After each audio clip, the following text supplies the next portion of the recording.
Welcome back to the final round of the final week of Season 23. I already did my attacks. Fairly efficient, only dropped one, which is a sack, and I tested one thing which cost me a little bit of efficiency, but hopefully it doesn't bite me in the ass. But otherwise, a fairly offense-heavy opponent, again, I would say. I generally prefer to fight more turtled up opponents because it forces me to get way more creative, but you know, everyone has their own playstyle, so let's just see what they've got. So, Room 1, Illuminati, Blue Marvel, Professor X, and Emma. I haven't seen this one. It's kind of interesting, I guess, but there's a lot of ways around this. Then we have, what is this? Immortal Weapon with Sus, a bizarrely small Super Scroll. It's kind of weird to me that you have a 1-diamond Annihilus and then this, but maybe a newer account. I don't know. Then we have Exalted with Annihilus.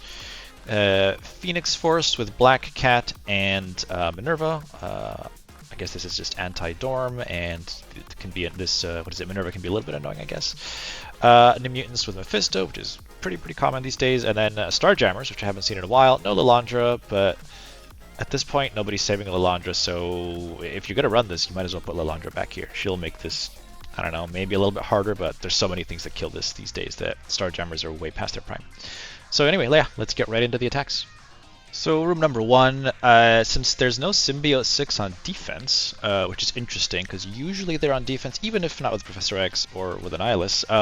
So yeah, I guess they have them for offense, which is interesting. They can take out a lot of things, so they're a pretty good weapon to have on offense. But yeah, kind of just overkilled the shit out of this. The only efficiency I lost on my characters was because of permanent damage. From Blue Marvel and from Professor X, but yeah, Exalted kind of trivialized this. They barely take any turns, and the ones they take don't really matter. So we can do. I just go all in on Blue Marvel, immediately proc his the Hank passive just to get him out of the way faster, because he's really the only person that can do anything. Sure he goes, but she is silenced, so she doesn't do anything. If anything, honestly, I'd rather she wasn't silenced, because then I'd get speed up. Actually, I guess with Professor X I wouldn't, but so yeah, never mind. Then I, just do the ultimate.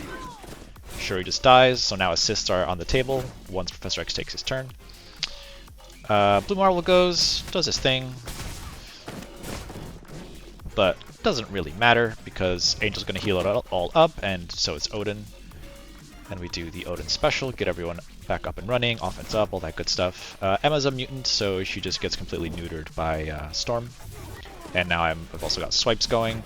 Same thing with this guy. He almost died just to that ping, but he's just going to do a basic. Boop, doesn't really matter. Swipe. And now that assists are on the table, it's just 2 more turns. So just do this, kill Blue Marvel, and 1 more turn. I did the special here, not the ultimate, because the ultimate might heal him, but I think with the assists anyway, it wouldn't really matter. So yeah, very easy. Exalted Odin is overkill. Could have just done full Exalted here, but I could have used Odin somewhere else, and we'll talk about that, but I was kind of spoiled for choice here. So let's just move on. Stage 2, just gonna blast through this one real quick. I've done this many times on this channel, but it's been a while because also this, like, if you want to run this, do the Amazing Avengers version. That one's a little bit trickier, still easy to beat, but none of these people are really contested anywhere, so it's just a free room. So Amazing Adventures, you can't do this. You have to use something slightly bigger. So I'd say, yeah, replace this with Amazing Avengers Super Scroll if you're still running it. Because otherwise, it's pretty trivial. Old Man Logan stops the charges on Iron Fist, so they don't get all their damage reduction. This Super Scroll is just going to kill himself on Black Knight anyway. And Super Scroll gives a bunch of speed bar to both Old Man Logan and Daken, so you get to slow them. It's like they literally don't take a turn other than Super Scroll, and especially this tiny one, he's just going to bleed out from the one Black Knight Retaliate. And Oath is here to make sure that my entire team takes their natural turns before any of them. So the trick to maximizing efficiency here is just knowing that you're going to Falcon Punch someone. And just, making sure that they bleed out on their turns. So that's why you'll see here, I'm just going to kill Swordmaster because he's next. She's stunned because of the ISO here. And this is the only guy that I need to make sure takes enough damage to die in his turn. So if we, get him out of the equation, then I just ultimate on, what is his name? Steel Serpent. She's going to bleed out. He's going to bleed out. the end. So easy peasy. Don't run this anymore. It was very good 2 seasons ago where the meta was, but it's not anymore. So change it. Okay, so stage 3, this is what I should have done yesterday, but also because the season's ending and this room is going away, you can't exactly sack this the same way, so I think in the future Annihilus will get to take a turn, but either way, you want to get to at least Jubilee's ultimate, because for anyone that watched the video yesterday, you know why that's bad.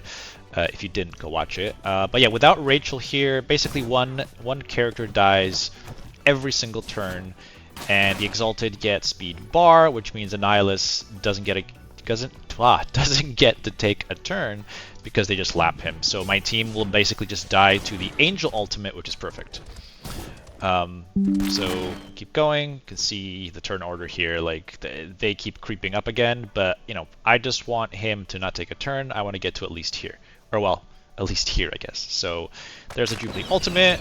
Never want to see that again on the second hit. Boop. Dead. And then I'm pretty sure, yeah, it ends here.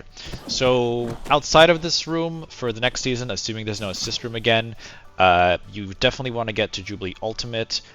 It would be great if you could also get the Angel ultimate, but I don't think that's mandatory. So if it's a decision between Angel ultimate or Annihilus takes a turn, do not let Annihilus take a turn, would be my feedback there.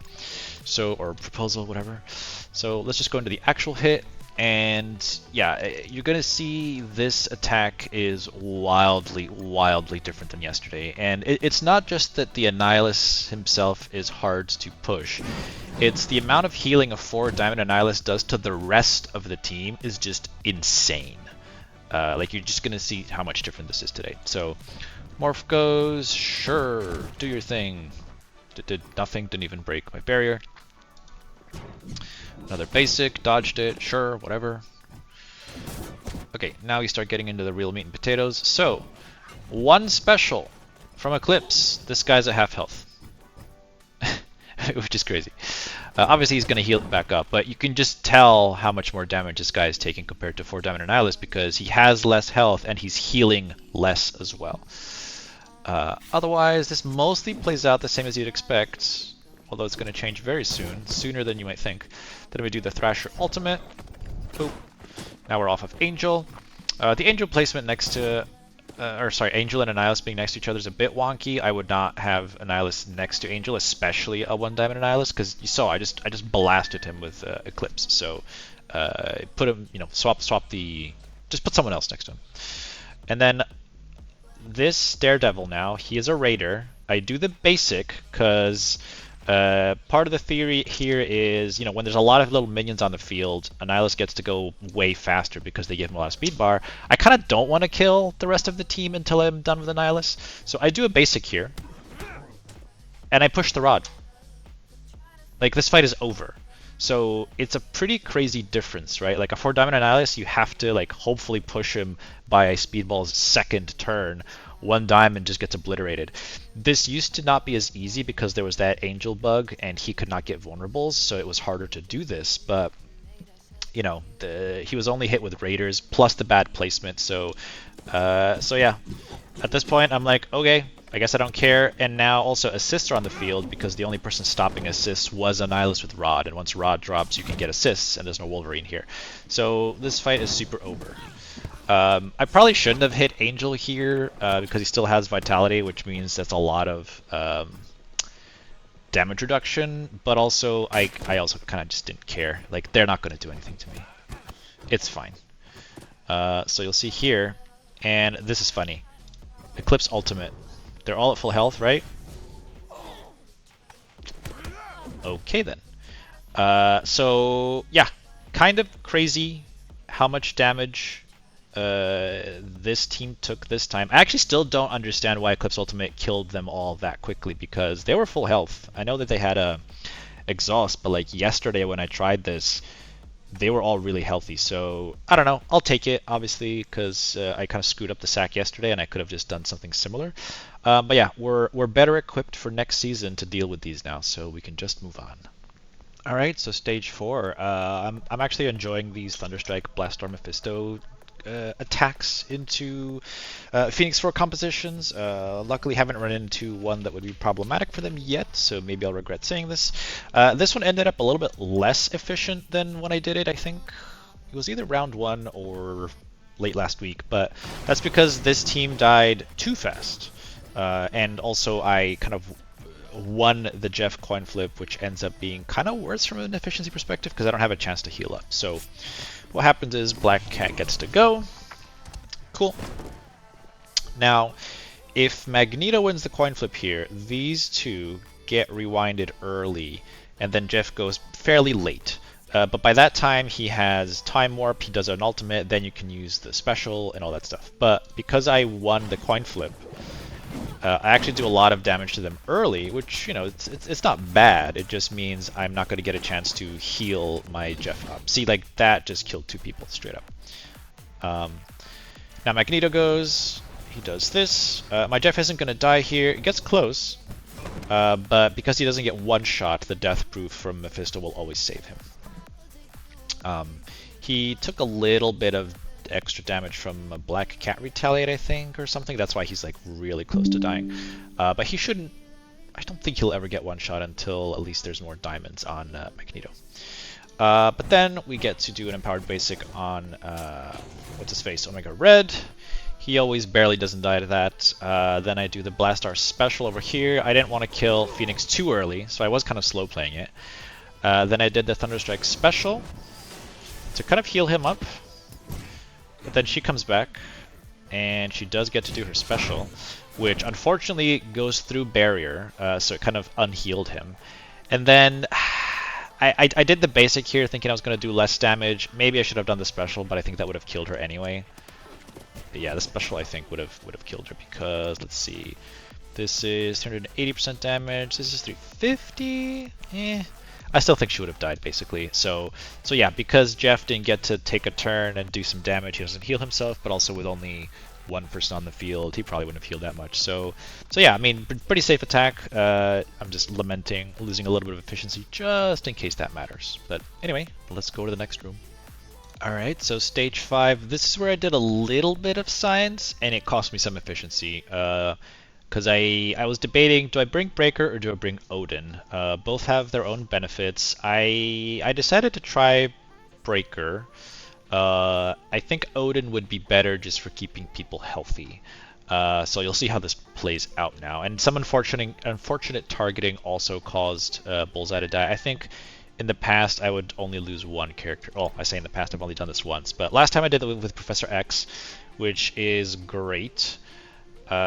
Because he can also remove the exhaust. Odin would not remove exhaust either because of the turn order, but I think he would generally just keep the team somewhat healthy because I think he would basic first and then special on the second rotation? I'm not sure. But anyway, it still works, it's just, you know, a little bit of efficiency lost. So we do the special here. Also, there's no magic here, which is an interesting choice. Because they're not going to get all their annoying healing and stuff. So yeah, this was actually never really a risky attack or at risk of losing because they're on a timer. Their health is going to run out. So anyway, so here we get exhausted, a bunch of bad debuffs. We're going to cleanse most of those, but it's fine. So this definitely gets spicier because I've got defense down. It has not been cleansed yet, and because Sunspot is here, there's an offense up. So, good limit test. One of the minion dies, but you can see here everyone gets pretty low health. We're gonna heal that, cleanse that all up, so it's fine. It's just they need to not get one shot, and with the offense up plus the exhaust, because exhaust is 20%. Let's see, decrease armor by 20% and incoming damage by 20%. So. It's a lot to have exhaust and have to deal with that. So yeah, generally Mephisto does cause problems for Dread because they can't remove battlefield effects, but this guy will remove it for me. So anyway, we keep going here, do a Breaker special. Doesn't hurt that much because they have 50% armor. Yeah, 50% armor there. So that's problematic, of course. Then here I wasn't really sure who to target. It looks like I picked Cannonball. Why did I pick Cannonball? Oh, I think it's because either way Warlock was going to go here and just cleanse. So it doesn't really matter who I pick here. Actually, let me see something. Does he cleanse everyone or just the mutants? Let's see. Reduce duration of all negative effects on self and immune allies by 2. Okay, so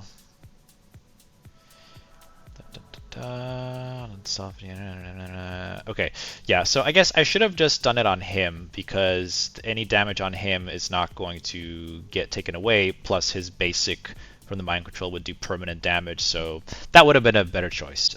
So a little bit silly of me, I guess, to target Cannonball here, but anyway, it's fine. Now he gets to go.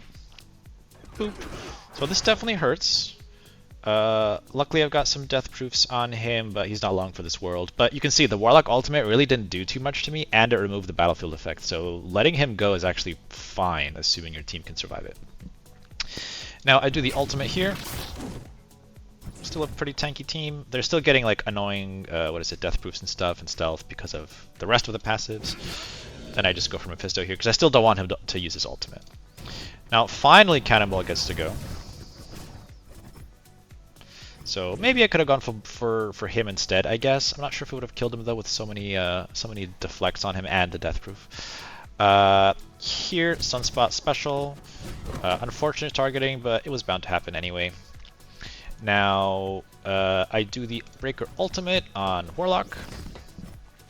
Boop. Lots of really good damage. I think I also get an ISO hit here. Yep, it was blocked though, so it didn't do a ton of damage, or I guess it did do good damage, but he didn't die. I do Electro Special on Wolfsbane because he's next.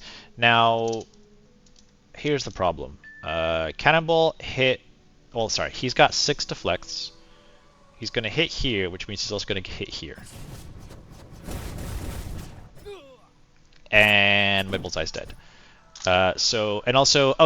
Figured out why Scorpion is cleansing stun versus Exalted X-Men. It's actually not Scorpion. When one of these guys dies... As long as Mr. Negative is not stunned, it clears all negative effects on Dread allies. So yeah, against Exalted X-Men, the minion keeps dying to AoE, so the stuns don't stick. So mystery solved. Shout out to Jero for that one. So this is why he's staying stunned here right now, because a minion didn't die, and minions only spawn on Mr. Negative's turn. So yeah, we do this here, and I think that's it. One more turn maybe. He bleeds out. Whatever. So yeah, Odin probably would have been a little bit more efficient here, but I just wanted to try and see if this works. Clearly it does. With magic, it would have been way more annoying for sure. But yeah, just something to keep in mind that there's just an alternative to the mutants. And finally, a blast from the past. It is Accursed versus Starjammers with no Lalandra. There's one thing that caught me off guard a little bit that I could see being a problem in the future, but otherwise you're never going to lose this, let's put it that way. So yeah, does the ultimate, who gives a shit. Then I decided to just do this on Nova because he's the newest stat character, so I'd rather he dies. Get 1 ping back. Now this is the one that surprised me because I hit these 3. Cool. But now I get Retaliate from Havoc, and Groot, and Rocket, and another one from Havoc because it was the counterattacks from Nova's passive, plus just a generic Havoc one. So this guy almost died, which kind of surprised me. My hood is only 3 diamond, he's pretty weak. I'm just curious, what are they? Like, yeah, this guy's fairly weak, this guy's fairly weak, and this guy's not too bad. But yeah, like slightly bigger Starjammers could have just killed him, which would have been annoying from an efficiency perspective. But then Azazel gets to go. He softens them up even more. Nobody dies here, which is fine. Or I think nobody dies. Get close. Oh, never mind. I lied. A bunch of people died. So my hood gets healed up. There's a lot of tooltips. Or combat text. So yeah, when characters die, the Satanic passive kind of heals everyone up. But yeah, it is now over, so whatever. I debated actually using a Cursed with like Breaker or Odin in room 1, but So anyway, that was it. Fairly uneventful round, to be honest. Nothing too crazy that we had to get creative with because we managed to kind of overkill everything. But yeah, let's see how my opponent did. Alright, looks like my opponent struggled. They didn't clear one of my rooms. They also dropped one more than I did anyway, so even if they had cleared, it would have been a win for me anyway. So yeah, that's a 2-1. I think I went 3-0 twice, and every other time was 2-1 this season, so pretty good. We should land around 5 or 6 probably, so yeah, see you next season for some brand new room rules.